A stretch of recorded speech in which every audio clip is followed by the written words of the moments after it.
भगवान शिव की बहन और पार्वती से शुरू हुआ था भाभी ननद का झगड़ा। भगवान शिव और उनके परिवार से कौन परिचय नहीं है भला, लेकिन क्या आप जानते हैं कि भगवान शिव की एक बहन भी थी।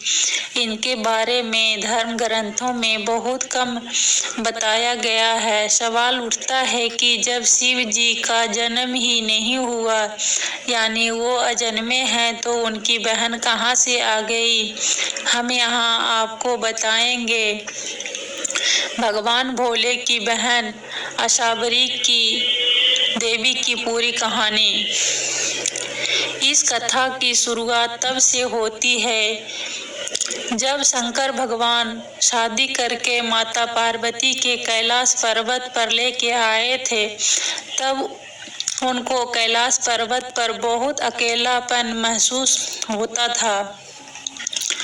तो शंकर भगवान मन में सोचे कि काश उनकी कोई ननद होती तो वह उनके साथ बातें करती।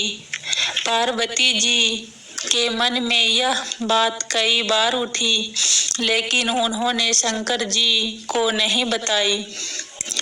लेकिन भोले तो अंतर्यामी ठहरे, उन्हें पार्वती जी के मन की बात पढ़ते देर नहीं लगी। इसके बाद शंकर जी ने अपनी माया से एक देवी का उत्पन्न किया। हालांकि उनका रूप बड़ा विचित्र था।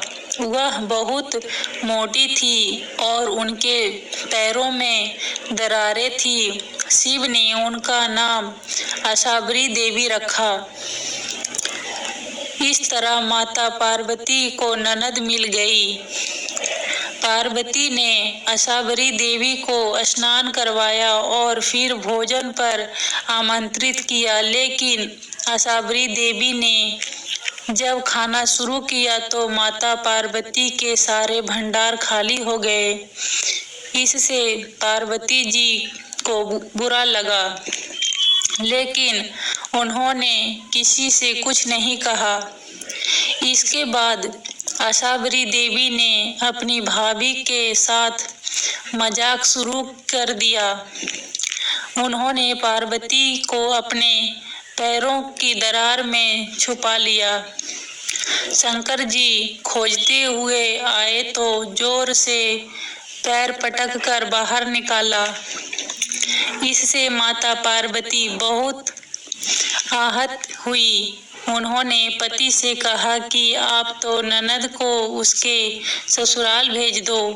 भगवान समझ गए कि भाभी ननद में बहुत पटने वाली है। इसके बाद उन्होंने असाबरी देवी को कैलाश पर्वत से विदा कर दिया।